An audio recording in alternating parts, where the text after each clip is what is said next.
So yesterday, Donald Trump announced that on his first day in office as the new 47th president of the United States of America, he's going to add a 25% tariff to any imported good from Mexico or Canada.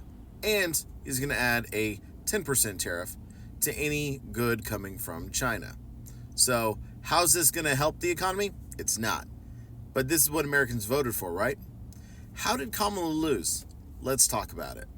So first and foremost, let's talk about a tariff, right? So a tariff is a tax on imported goods, just like Donald Trump said in his own statement that he released yesterday. How does the tariff work? Well, us being a governing body of the United States, we don't really have economic control over people.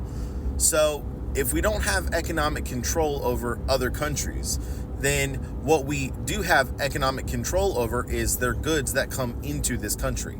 We can hold them at a port of entry, and we can demand that whoever holds the name to those goods, the manufacturer or the retailer that ordered them, however that works, pays an additional 10, or in this case, 25% if it's coming from the Canadian border or if it's coming from the Mexico border. A 25% tariff, meaning a 25% extra tax on whatever it costs. Now, I know what you're thinking. How is this going to affect me, right? Well, for anyone who doesn't realize this, we are the United States of America. We are capitalists, and corporations do not get messed with as far as their bottom lines go. So normally when a tariff or a tax or anything goes up on the corporation, they pass that on to us as the consumer. I know what you're thinking. It sounds like inflation, and it is. This is exactly what happens with inflation. This is exactly what happened during the pandemic, which caused skyrocketing inflation, which when Biden won in 2020, he inherited an economy with skyrocketing inflation. And as you go through and have to deal with inflation, you have to worry about an economic collapse, which we haven't seen yet. So thank goodness to President Biden for navigating us safely through a non-collapsing economy, because that would be like the Great Depression or several other issues in instances that have happened in the United States history. But safely controlling the escalating prices and bringing them down a little bit to a flat stall. That is as good as you can get as a president goes. But what about the tariffs, right? Well, Trump says the tariffs are going to be aimed at stopping the illegal bringing in of medications, drugs, and other things that are causing harm to the U.S. and its constituents here in the U.S. or American citizens. I'm not sure how many illegal drugs are coming from Canada, but I mean, at least he's playing even on both sides, right? Normally, Trump's rhetoric is all about the southern border, nothing about the northern border, but at least we're playing even on both sides. But it's important to remember that pretty much Build the Wall was supposed to stop everything from coming across the border. Are they shipping things like actual goods across non-ports of entry, or are they at ports of entry? Confusing. For those of y'all that didn't realize that, it's going to be ports of entry. This is what everyone's been saying the entire time. CBC and Customs have always said it's pretty much ports of entry is where illegal drugs come through. A wall would do nothing but halt migrants that are through the desert. And even with that being said, they could just climb the wall. But we have traveled far away from our point. Let's get back to what we need to talk about. And that is going to be the tariffs. Are these tariffs inflationary? Yes, they are. They are going to cause inflation to spike just a bit. If not, it's going to continue to escalate. As prices go up, more people that have more money, i.e. the higher class, are still going to be able to afford things.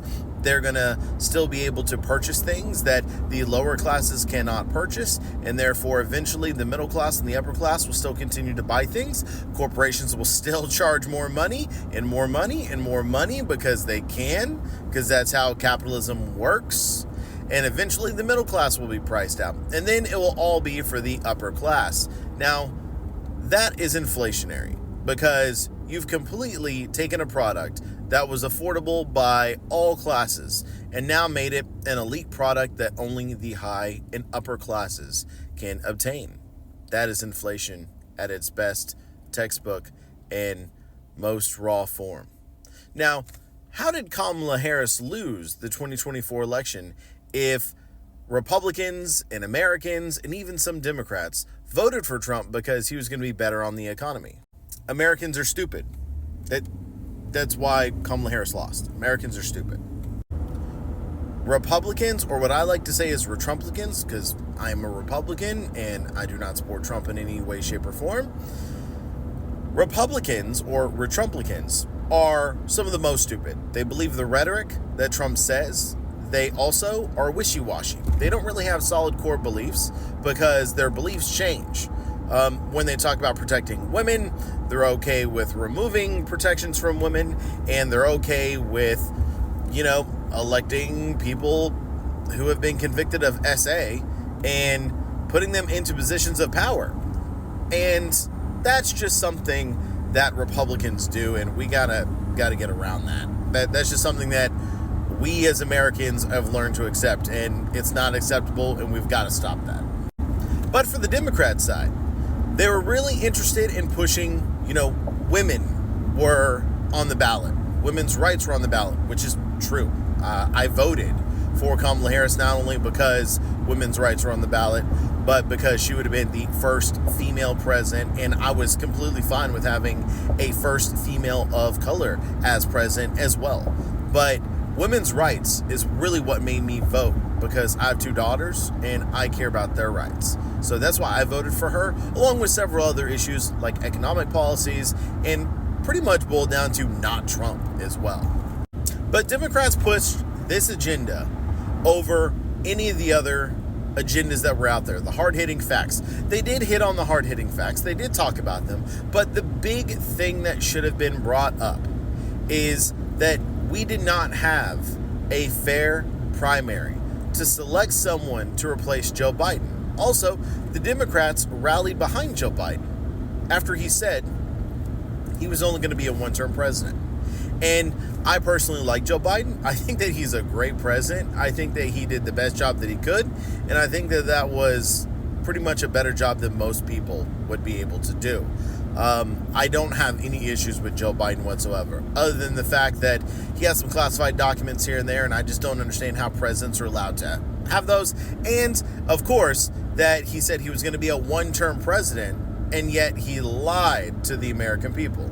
I can understand changing your mind, but lying to the American people just to be able to get a second term, not good. Kind of authoritarian, if you ask me. I'm not saying he's an authoritarian. Calm down. I'm just saying kind of a bit of a authoritarian style, if you ask me. But Democrats continue to hit on the economy a little bit here and there. They knew that it wasn't their strong suit. The majority of Americans believe that Republicans are better at running the economy than the Democrats. And the thing is, the Democrats walked right into the trap. They continue to say, if you look at the numbers, the economy's not bad. That is true, right? For the educated, if you look at the numbers, the economy is not bad. But here's the problem. Prices are up. And when you have struggling families that go to the grocery store and that can barely get enough food for a week based on the money that they have available, that's a real problem. You cannot tell someone in that situation that the economy really isn't that bad if you look at the numbers. They are going to disagree with you, and they're going to grow to resent you. And that's exactly what happened. That's one of the big reasons why Kamala Harris lost, is Republicans kept saying that y'all need relief. Y'all need relief. Democrats kept saying the economy's good when you look at the numbers. That's just not true when you're suffering like they are, like we are, like you are. So as we head into the Trump presidency of higher inflation than probably we have seen in the past 50 years, would be my guess. And some tough times ahead for everybody, including Retrumplicans. I tell you, this message, like I've been making videos, is for Democrats. Y'all have really got to change your stance, because as a Republican who voted for Democrats twice now, we've really got to do better. We've got to make sure that we win just like Joe Biden did in 2020. But we have to do this in 2028 because we should have done it in 2024, but we failed. Don't take